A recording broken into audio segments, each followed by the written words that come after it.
বিসমিল্লাহির রহমানির রহিম। আজকের অনলাইন ক্লাসে আমি মোহাম্মদ আজহারুল ইসলাম, সিনিয়র শিক্ষক, কান্দানিয়া উচ্চ বিদ্যালয়, ফুলবাড়িয়া ময়মনসিংহ, তোমাদেরকে আন্তরিক অভিনন্দন জানাচ্ছি। আজকের এই অনলাইন ক্লাস আমার বিদ্যালয় এবং অন্যান্য বিদ্যালয়ের সকল ছাত্রছাত্রীবৃন্দ এবং অভিভাবকদের প্রতি রইল আমার বিনম্র শ্রদ্ধা ও সালাম। আসসালামু আলাইকুম। প্রিয় শিক্ষার্থীবৃন্দ, আমরা উচ্চতর গণিতে অনলাইন ক্লাসে পূর্বের ক্লাসে আমরা এক্সারসাইজ 8.3 কোয়াড্রেন্ট চৌকোণ বা চতুর্ভাগ নিয়ে আমরা আলোচনা করেছিলাম।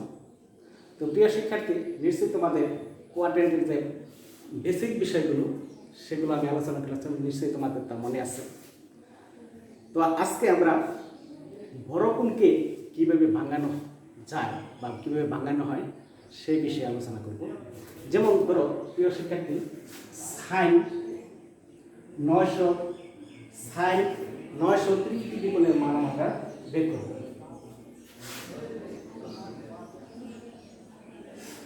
সাইন 930 ডিগ্রি কোণের মান আমরা কীভাবে বের করব? তো আমি পূর্বেই আলোচনা করেছিলাম, বড়কোণকে ভাঙার সময় যদি 90 ডিগ্রি, 180 ডিগ্রি, 270 ডিগ্রি বা 360 ডিগ্রির সহিত যদি জোড় উৎপাদক থাকে তাহলে সহ ফাংশন হবে না।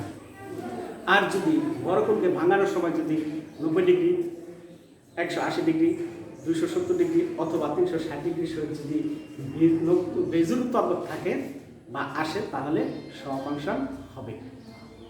তো প্রিয় শিক্ষার্থী, এই একটা সমস্যা আমরা যদি সমাধান করি তাহলে সহজেই আমরা এর মানটা পেয়ে যাবো। তাহলে লক্ষ্য করি আমরা সাইন 930 ভাগে লেখা যায় 10 × 90 ডিগ্রি প্লাস করতে হবে 10 × 90, 90-এর সাথে যদি আমরা পেলি 10 × 90, তার মানে 900 প্লাস করতে হবে কত? 30 degree.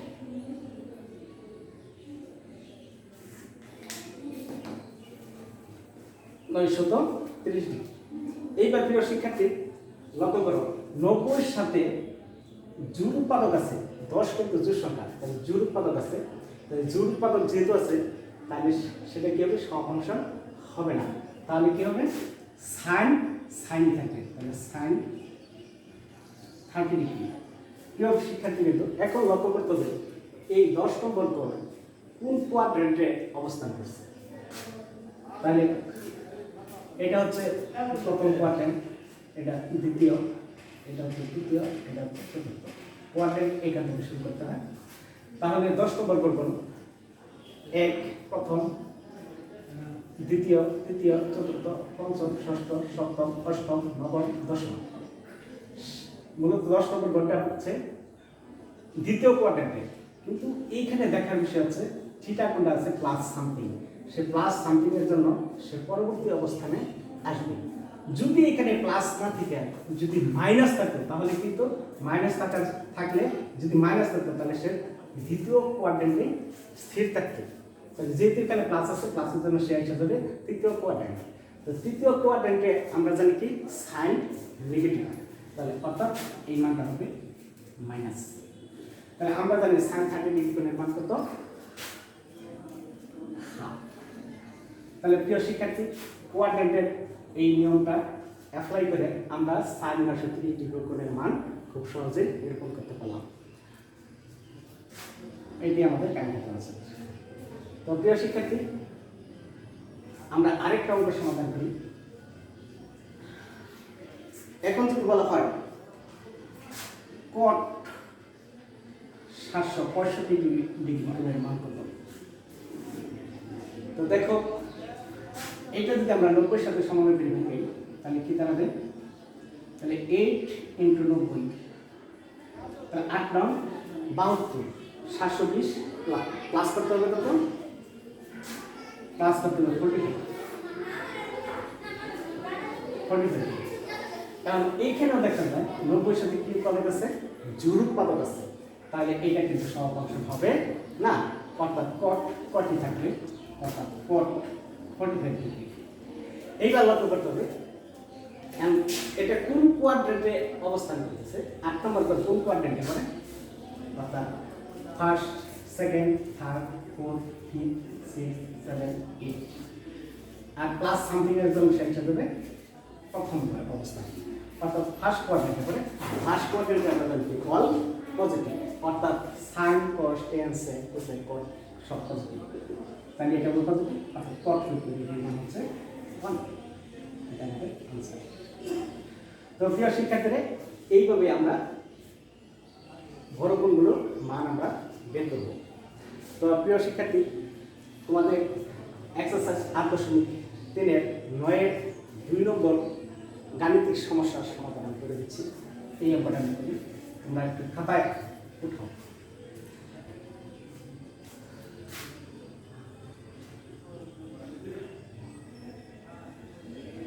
cot pi by 20 into cot 3 pi by 20 into cot 5 pi by 20 into cot 7 pi by 20 into cot 9 pi by 20। এই মান কত? এর মান তো প্রিয় শিক্ষার্থী, কিন্তু তোমরা জানো পাইয়ের মান 180 ডিগ্রি। তাহলে এই ক্ষেত্রে আমরা পাইয়ের মানটা বসিয়ে দিই। তাহলে cot পাইয়ের মান 180 degree minus 20 into cot 3 into পাইয়ের মান 180 degree 20 cot 5 into 180 degree by 20 into cot 7 into 180 degree by 20 into cot 9 into 180 degree by.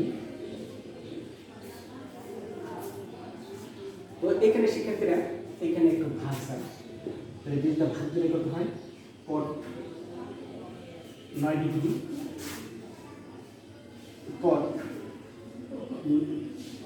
9 বেশি 180 নাম 27 ডিগ্রি ইন্টু cot 9 না 5 নাম 25 ডিগ্রি ইন্টু cot 180 এর 20 দ্বারা ভাগ দিলে হবে 9 7 নাম 63 ডিগ্রি ইন্টু cot 180 এর 20 দ্বারা ভাগ দিলে 9 নাম 81 ডিগ্রি। এইখানে প্রিয় শিক্ষার্থী, আমরা ছোট কোণগুলোকে আমরা স্থির রেখে বড় কোণগুলোকে আমরা ভাঙাবো। তাহলে এখানে তো দেখ cot না, এটা ছোট কোণ, এবং cot 27 এটা ছোট কোণ, 45 মান আমাদের জানা আছে, এবং এই দুইটা কোণকে আমরা ভাঙাবো কোয়াড্রেন্টের মাধ্যমে। তাহলে প্রিয় শিক্ষার্থী লক্ষ্য করো, cot 9 ডিগ্রি স্থির রাখলাম, cot 27 ঠিক রাখলাম। আমরা জানি cot 45 ডিগ্রি মান হচ্ছে 1 ইন্টু cot 63 ডিগ্রিকে আমরা ভাঙলাম। তাহলে এটা যদি 90 সাথে সমানুপাতিক ডিগ্রি, তাহলে 1 ইন্টু 90 মাইনাস করতে হবে কত? 90 থেকে কত বিয়োগ করলে 63 হয়? 27 27। তাহলে কি হবে? 90 থেকে 27 বাদ দিলে হবে 63 ইন্টু cot 81 ডিগ্রি আমরা ভাঙলাই। তাহলে কি দাঁড়াবে? 1 ইন্টু 90 ডিগ্রি মাইনাস হবে 9 মাইনাস করলে আমাদের থাকে 81। এখন আমরা এটাকে কোয়াড্রেন্ট করলাম,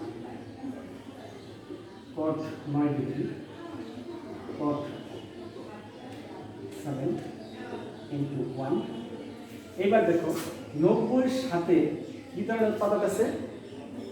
বিজোড় উৎপাদক আছে। বিজোড় উৎপাদক থাকলে সহফাংশন হবে, অর্থাৎ cot পরিবর্তন হবে 10 27 ডিগ্রি